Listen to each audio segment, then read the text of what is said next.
variation exaltante. Nouveau, extase dévotion pour femmes. La tourte glacée Romantica pour les fêtes de famille particulières. Du caramel doré, de la glace vanille et du chocolat extra fin entre de délicates feuilles de biscuits légers. Romantica de Lusso, le palais en fête.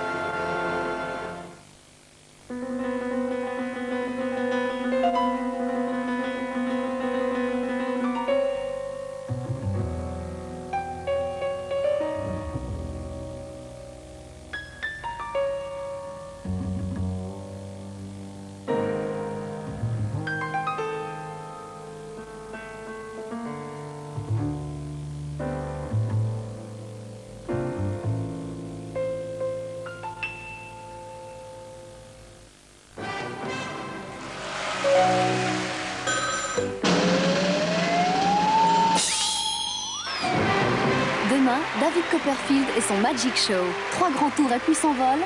Accrochez-vous aux ailes du maître mystificateur.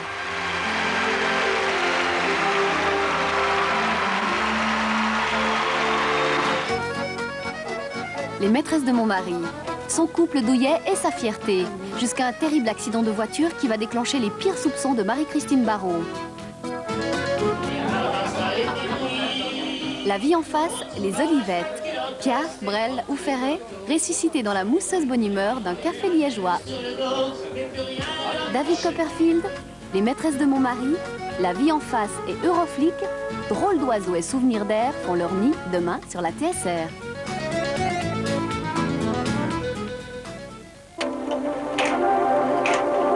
La télévision suisse romande et H&M présente Spécial Cinéma.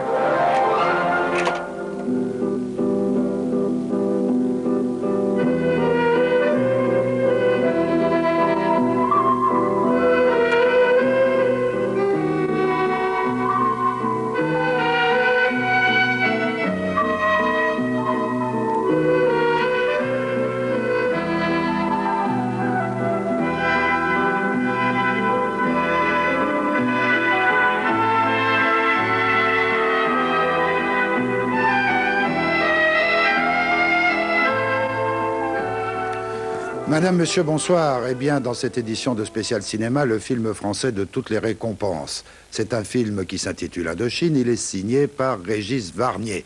Et c'est une première diffusion, comme la plupart des films que nous vous présentons dans Spécial Cinéma. Première diffusion, indépendamment des chaînes qui sont codées. Je veux parler de Canal+, nos amis de Canal+, qui ont d'ailleurs participé très largement au financement d'Indochine. Je disais, film français de toutes les récompenses, c'est vrai. César de la meilleure actrice pour Catherine Deneuve, que l'on peut voir actuellement sur les écrans dans la partie d'échecs. César du meilleur second rôle féminin pour une actrice magnifique, Dominique Blanc. Et repérez bien dans le film sa scène, elle joue la femme du contremaître. Et elle a une scène très orageuse avec Catherine Deneuve. Dominique Blanc, une actrice en devenir. Et puis César de la meilleure photo, ce qui n'est pas négligeable, du meilleur son, du meilleur décor. Ce n'est pas tout. Le film a obtenu également le Golden Globe qui est décerné par la critique étrangère qui vit aux États-Unis. Et puis enfin, récompense des récompenses en 93 à Hollywood, Oscar du meilleur film étranger, alors que Catherine Deneuve était, elle, nommée justement pour les Oscars pour son interprétation dans Indochine. Ça, c'est déjà formidable, mais ce qu'il y a encore de plus formidable, c'est que le public était au rendez-vous lors de sa sortie en salle. C'est pas mal. Je vous parle du metteur en scène, de Jean-Yann et d'un personnage très important du film, le temps d'une pub.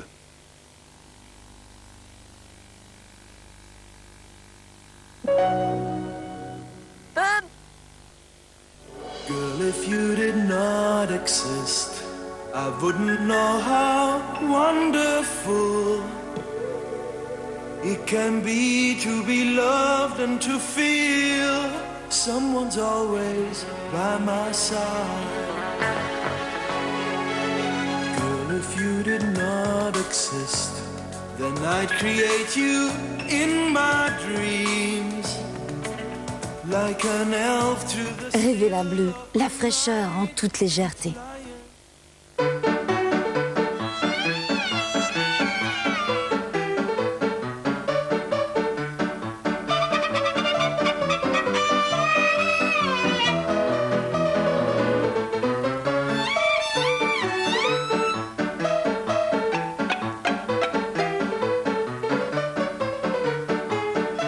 Frozenex agit contre la douleur et les inflammations.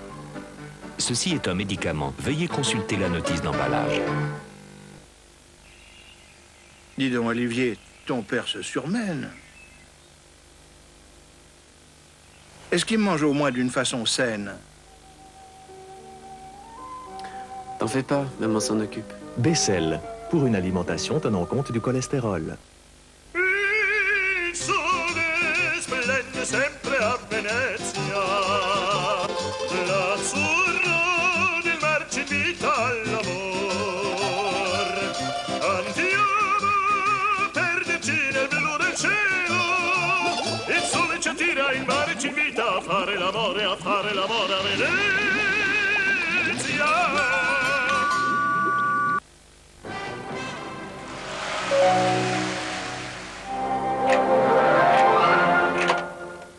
Donc à l'affiche ce soir de Spécial Cinéma, un film inédit, Indochine de Régis Varnier, que vous pouvez suivre en stéréo.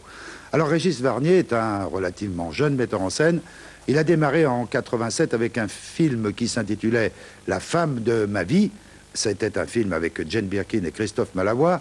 Ensuite, il a tourné Le Seigneur du Château avec Jean Rochefort, et puis ce fut Indochine. Et enfin, il termine actuellement un film qui s'intitule Une femme française avec le duo Emmanuel Béard et Daniel Auteuil. Il y a Jean-Yann dans le film qui joue un personnage dans Indochine. Il y a Jean-Yann qui joue un personnage un peu cynique, mais plein de chaleur et de tendresse dans un rôle de commissaire et qui est tout à fait étonnant et formidable. Et puis, je crois que le film est fort parce qu'il y a un autre personnage, un personnage permanent, c'est le Vietnam. Et ce n'est pas le Vietnam que vous avez vu aux actualités il y a quelques années, le Vietnam des combats, le Vietnam sous les bombes. C'est le Vietnam au départ des années 30, 1930 à peu près. C'est un Vietnam où on retrouve des paysages absolument sublimes, extraordinaires, et notamment la fameuse baie d'Along que Régis Varnier n'a pas manqué et que vous pouvez voir si l'envie vous prend de faire un tour dans le sud-est asiatique, puisque comme vous le savez maintenant, le Vietnam s'ouvre de plus en plus au tourisme. J'allais oublier quand même notre Vincent Pérez National qui joue le rôle du jeune premier dans Indochine.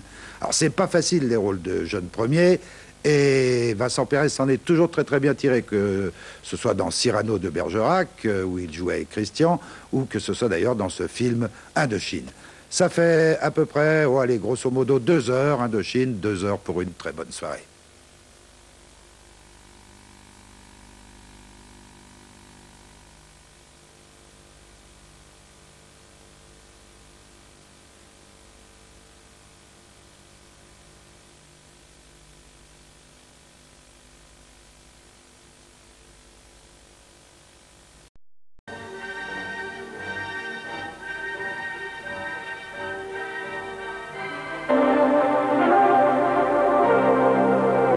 Suisse romande et H&M vous ont présenté Spécial Cinéma.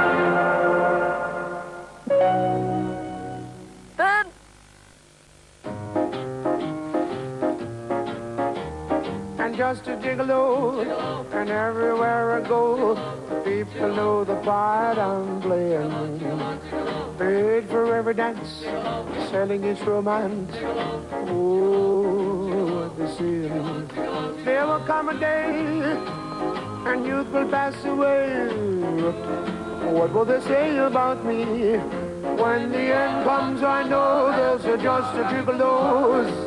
They both say but, live up, and just a gigolo everywhere I go. Vous sortez, n'oubliez pas l'essentiel.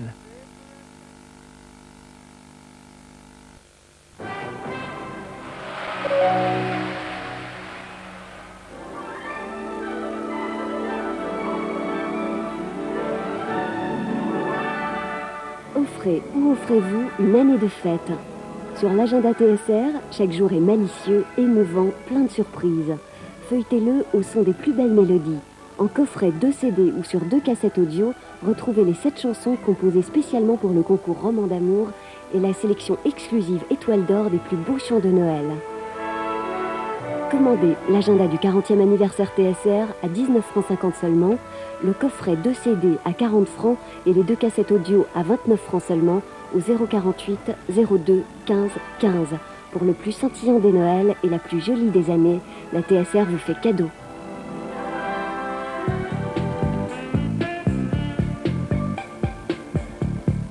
Bonsoir, voici le PMU roman avec les pronostics d'Alain Meury, Radio Suisse Romande la première, pour la course du mardi 20 décembre 1994. Prix de Briaré à Vincennes, un trot attelé de 2900 mètres, Réunion 1, 5e course. Voici donc les pronostics. Le 5, le 14, le 18, le 17, le 2, le 19, le 11 et le 6. Bonsoir.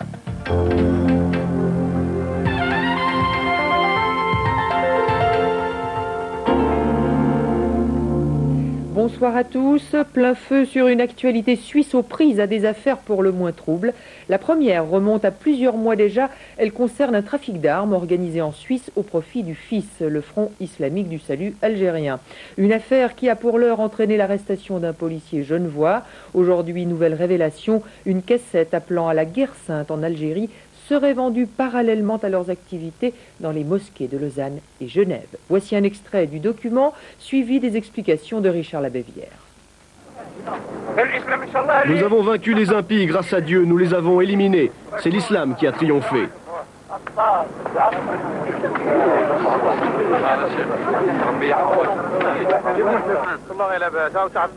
Voilà, c'est ça les armes des dictateurs. Nos frères leur ont pris ces armes. Nous allons mourir pour Dieu, nous allons découper les dictateurs en rondelles. La prochaine fois qu'on les attrape, on les découpera en rondelles. C'est une victoire pour les pieux et pour la foi. Voilà le butin que nous avons récupéré grâce à Dieu. 13 fusils mitrailleurs, des revolvers et du matériel de transmission. C'est Dieu qui a prêté main forte à nos frères combattants. C'est de bon augure pour notre victoire prochaine, pour le peuple algérien qui reviendra dans le droit chemin.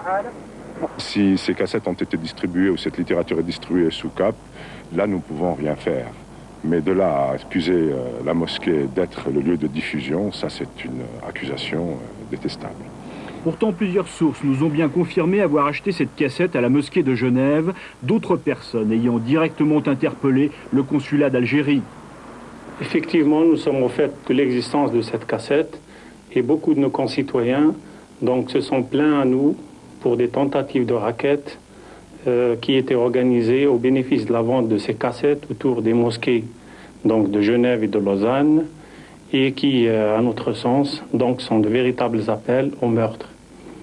Ceci dit, je souhaite tranquilliser mes concitoyens parce que nous nous en remettons entièrement aux autorités suisses en qui nous avons totale confiance pour la résolution de cette question. Deuxième affaire du moment, je vous le disais, concernant cette fois la plus grande banque privée genevoise, l'Union bancaire privée, soupçonnée de blanchiment d'argent sale par les autorités américaines. Aujourd'hui, la banque genevoise est enfin sortie de sa réserve pour admettre qu'un employé avait bel et bien violé la réglementation interne de l'établissement. Marie-Ange Schopflin. Le directeur Edgar de Picciotto tient les propos que tiennent tous les banquiers dans ce genre d'affaires. La direction n'était pas au courant, on le verra, les autorités américaines sont un peu moins catégoriques. Petit rappel, fin novembre, la justice américaine inculpe 2 cadres de la banque, plus un ancien cadre à la retraite ainsi qu'un client. Tous sont soupçonnés d'appartenir à un réseau international de blanchiment d'argent. Un des cadres, H, a même été arrêté aux États-Unis. Il est dans cette prison en Floride. Aujourd'hui, la banque le charge un maximum. Le collaborateur en question a sciemment violé toutes nos procédures internes. C'est un assistant de direction. Il avait certaines compétences et à l'intérieur de ces compétences, il a pu se faufiler et détourner les verrous de sécurité puisqu'il les connaissait. Du côté suisse, le procureur général du canton de Genève, Bernard Bertossa, a demandé l'ouverture d'une enquête convaincue de l'existence d'un réseau international de blanchiment.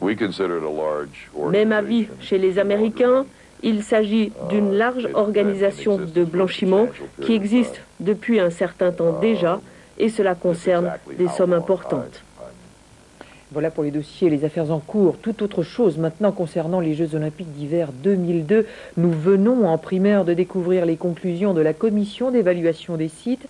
Un rapport complet sur les 9 villes candidates est paru ce soir. Un rapport qui devrait permettre au CIO de faire une présélection de 4 d'entre elles le 4 janvier prochain.